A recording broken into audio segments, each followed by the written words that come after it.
Hello YouTube and welcome to our 31st Unity 3D tutorial, and in this tutorial we're going to expand on the tutorial before where we're going to improve the inventory more.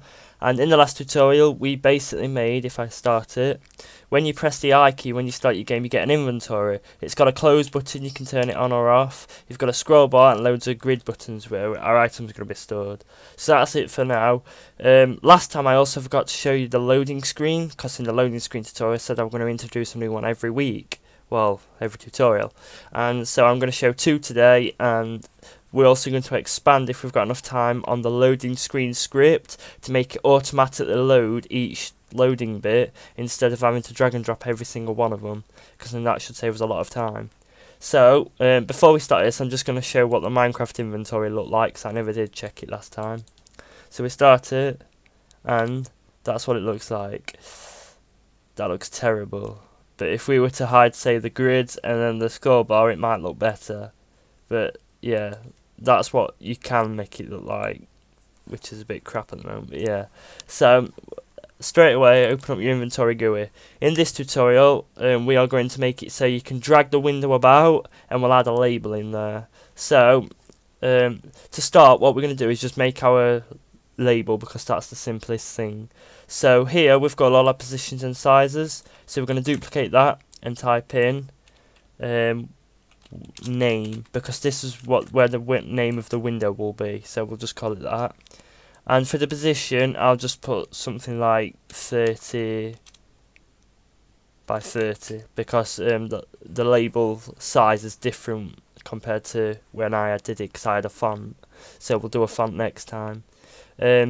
But the size of it, all we're going to do is make it 250 by 250.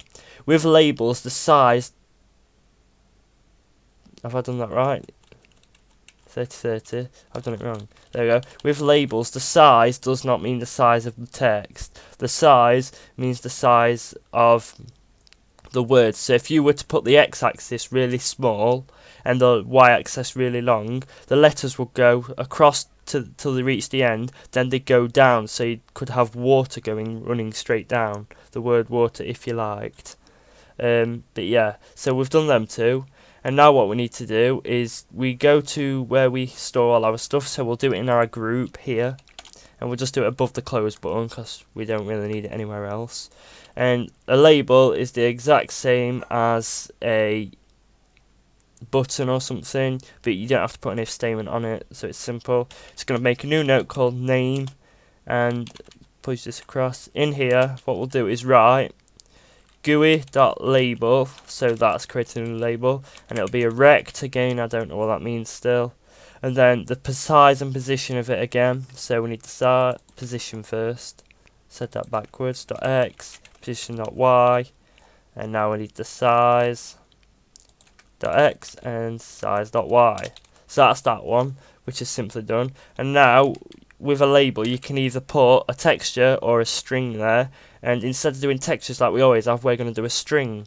So I'm just going to open up two speech marks, as we call them here. I don't know if it's different for anyone else, but we'll just type in here your inventory.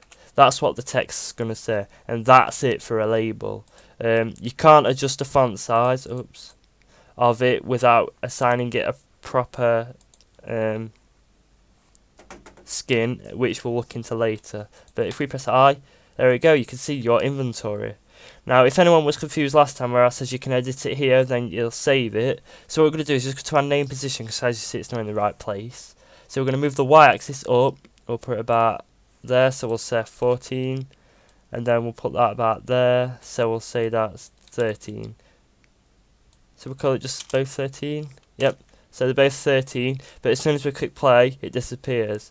So what we're going to do is go back into our script, so then it doesn't change, and our position was 13 by 13. And as you can see, it won't update it in here until we go to the spanner and click reset. This is useful if you've edited a lot of these, but it means you have to assign all the things again. So what I'm just going to do is just type it in for now, it doesn't make any difference. So if we start it now, press it, there we go, your inventory, we've got text now. It's all the same, but yeah. Another one I wanted to fix was a little bug slash glitch. I don't know if you class it as a bug if you like, but it might be a preference you want it. But if I say drag this down to the bottom, turn it off, turn it back on, it stays at the bottom no matter how I turn it off. But I want it to automatically jump back up to the top, which is really simple to do. So what we're going to do is just go back to our script and change this now. So what we're going to do first is look into our function update here, and as you can see where it says if it's false then it'll equal true. Well, we don't want it there, we want it if it's true then it'll do it. So basically if we press it, if it's true then put it back up to the top, or if it's false just leave it, forget about it. So to do this it's really simple. As you can see when I said the scroll bar chop grid chops it up, and that determines where it is on the Y and X axis. So we're just going to copy that, paste it in here, and put .y equals 0. The 0 is the very top. So if we were to try that now, it'd do it really simple. So just go back to Unity, go here. So we try it and we do it and it'll jump up back to 0 every time. Scroll down, I. There we go. So it jumps up no matter how we turn it off, except not like that. But oh well, look, it works, still works.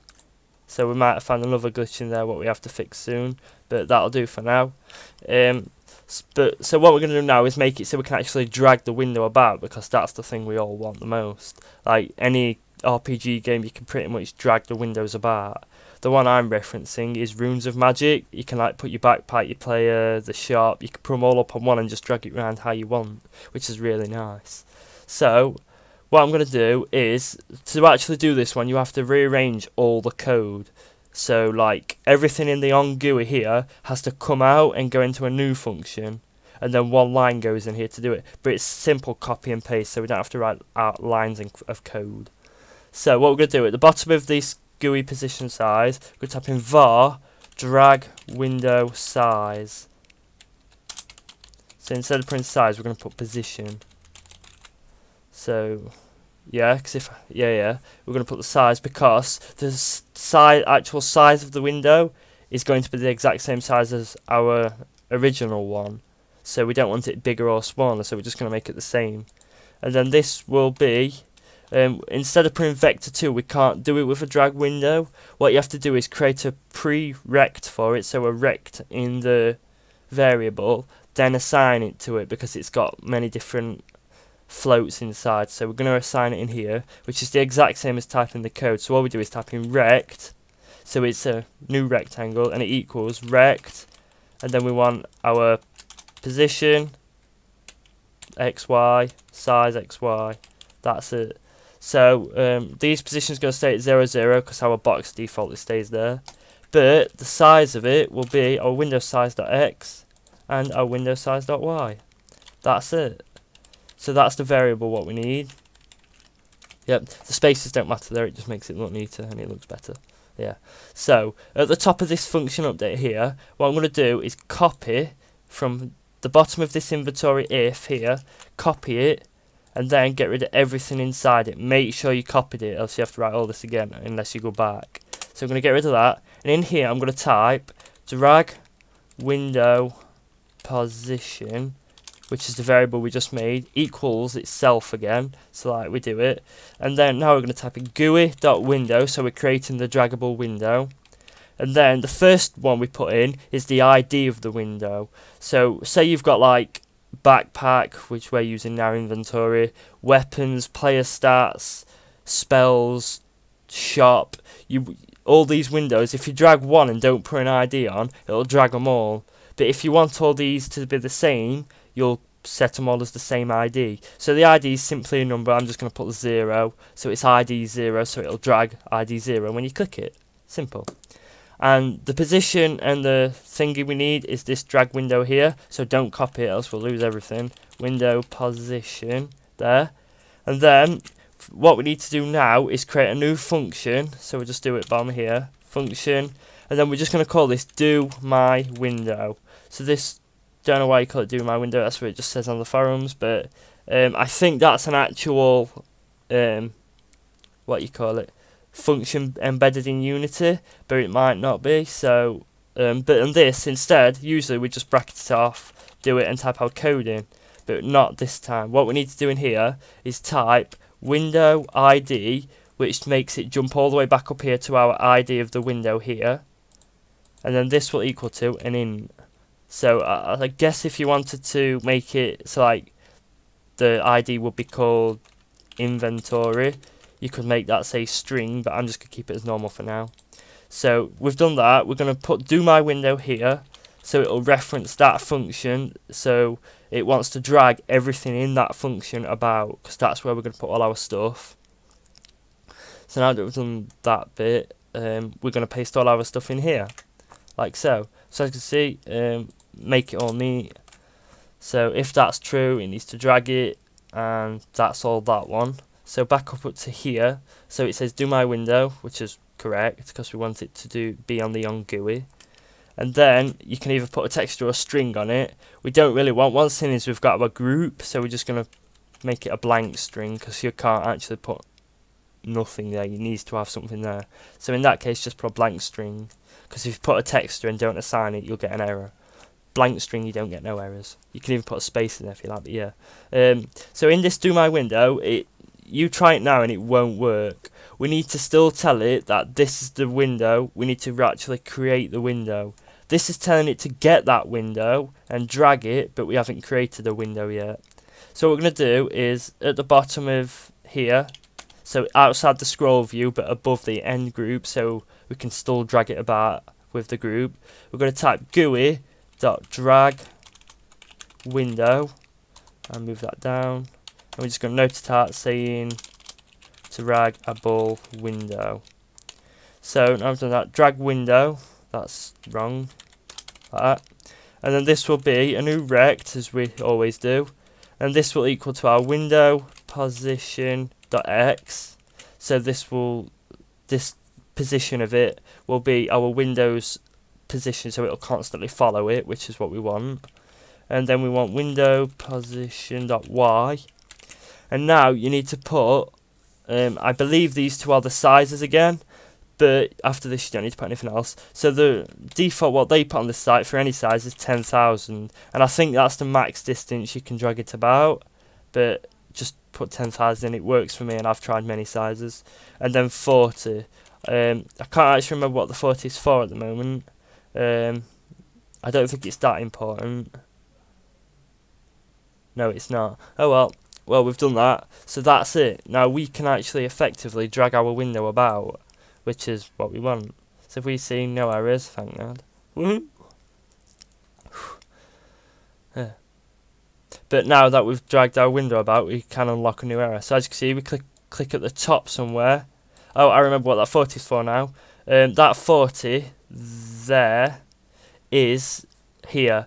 From the top down, how much you want to be able to click and drag. If you wanted to drag it all the way from down here, like say you click here or something or here, change that 40 bigger. But I just want it to be here, so I've made it so 40 is the perfect size of this, so we can drag it.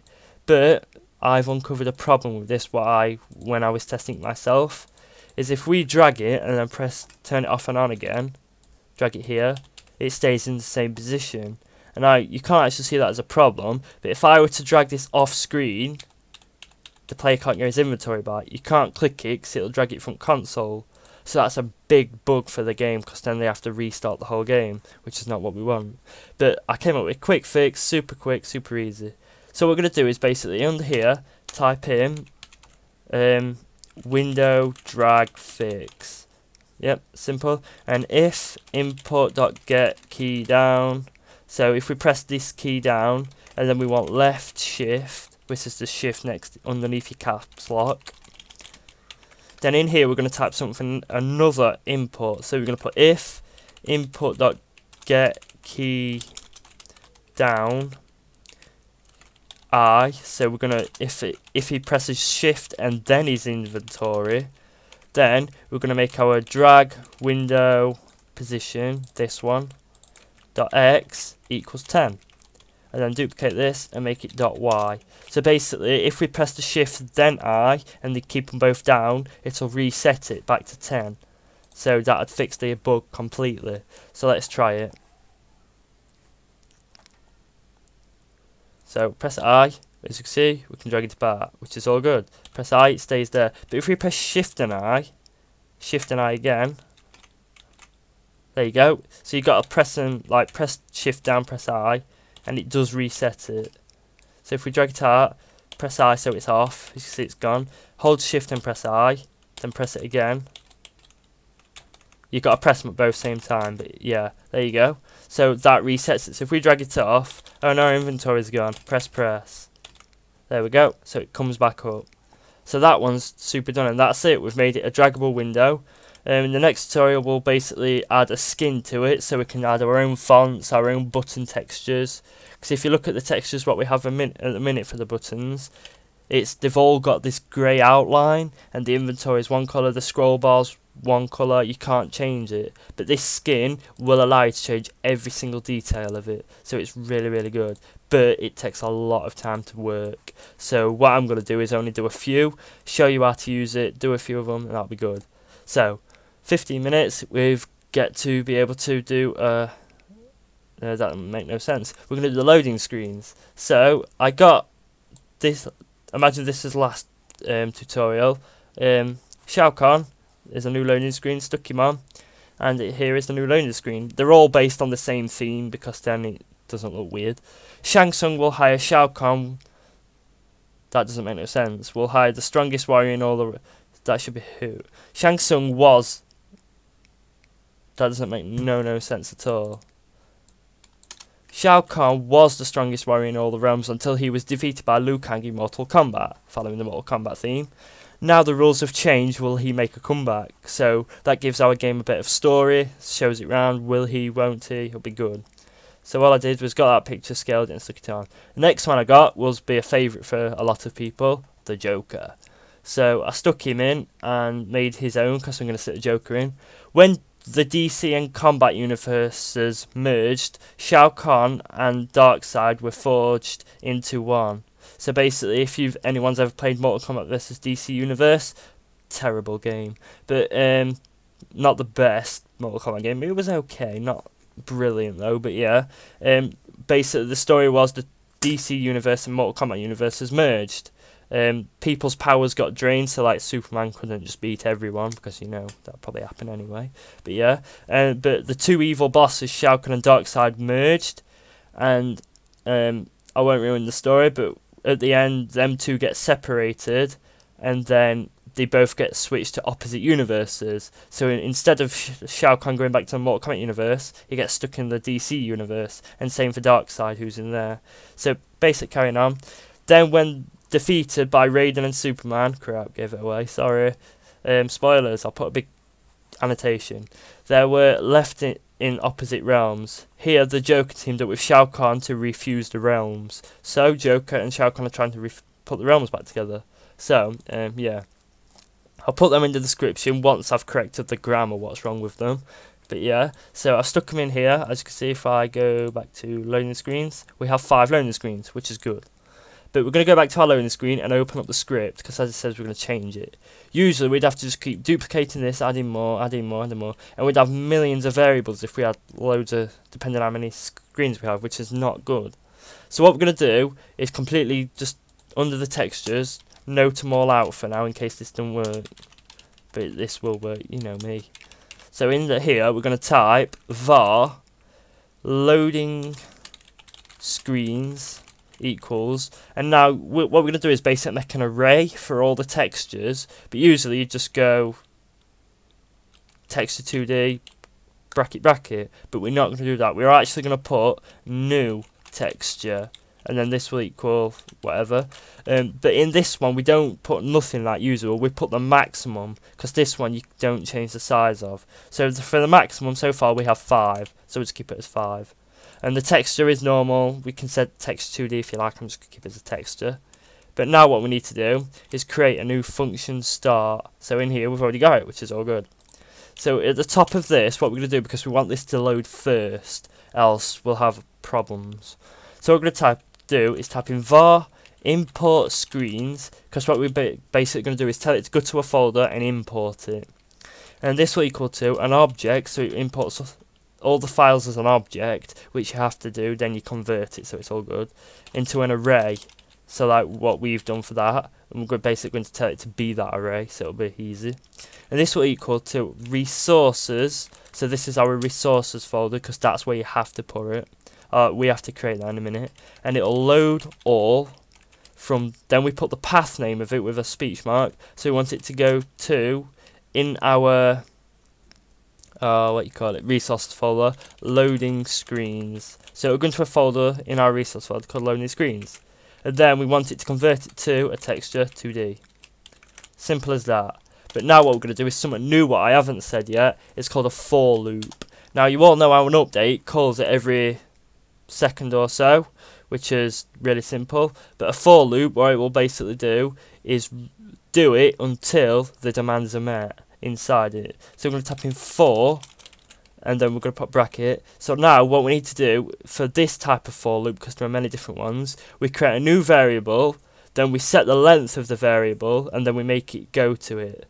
If you don't get it, you get it in a minute. But we'll create a new var in here, and we'll just call it I equals 0. So I equals 0, which is algebra, maths, that's it. And then I is less than, so this is the maximum. And then we're going to put loading screens, and then for arrays you put dot length. So the loading screens is no bigger than the length. The I is no bigger than the loading screens for length. That doesn't make any sense, but yeah. And then we put I plus plus. What I plus plus, well, plus plus does is basically means plus it by 1 each time. So it'll run this. If I equals 0, it's got to get to the maximum length, so it's got to get to 5, then plus it. So it'll do it, do this code in here, do it, plus it by 1, do it, and then keep doing it and doing it and doing it. So it's really simple. And in here, what we're going to do is type in loading screens, and then bracket, and then we're going to put I in here, so whatever I is, so it'll start off at 0. So loading screens 0 for our thing will equal import screens. Then we're going to put that, and put I. So import screen 0 equals loading screen 0. Simple. So if we were to try that now, you would see that we would get a lot of errors. Nah, get off. There. As you can see, it doesn't know what Darth Vader is, so I did say errors. So it's these bits here where it doesn't understand. So Darth Vader, it doesn't know what Darth Vader is anymore. So what we do is type in loading screens here, and then bracket 0. So now it will equal bracket 0. Deathstroke will equal bracket 1. This will equal bracket 2. And now we can duplicate this. 3, 4. This will equal 3. This will equal 4. There we go. So now it'll basically load it from the resources folder, and then depending where it is, it'll jump to the array and then load that specific one. Yeah. So we need to copy this loading screens folder's name, because if we mess this name up, we're a bit screwed. So yeah, because you'll get loads. It won't work, and you'll be sat there like, why? As you can see, it'll get rid of all these variables and just put 1 in. There we go. So we have 5 blank textures, which is what we want. Don't worry about this warning that always pops up. Just hide it. Just cross it off. It will not affect your gameplay whatsoever.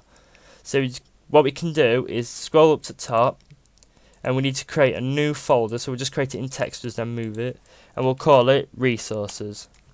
So find a way out of here. Come on. Nah, where is it? I don't want it in levels there. Resources. And what we're going to do is drag every single loading screen up, and we'll stick it in our resources folder. Moving failed. Try again. Try again.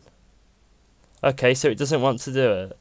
Okay, we'll move every single one, and hopefully this will work. There we go. So as you can see, it's done that. So we're going to create a new folder in here, call it loading screens, and then move everything in here to there. There we go. So I believe we called it loading screens, yep. So now, as you can see, whatever order it is in here is the order it will load. So it goes Vader stroke, well, we'll just keep it there and have a look. So if we go back to here, well, loading screens, and watch this, you will see all these automatically click load. Click load, there we go. That's it. So it's loaded every single loading screen, and it will play them like normal. So if we were to, say, turn around, inventory, go back to here, Deathstroke, and go back. Darth Vader, go back. Shang Tsung, I think that was Shang Tsung, might be Shao Kahn. Deathstroke,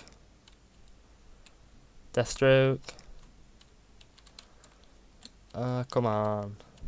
Oh well, it does work, we know it works. So that's it, so thanks for watching. The resources folder with the line what we used, we will be using from the inventory again, so I thought I'd show it you now so you know how to do it.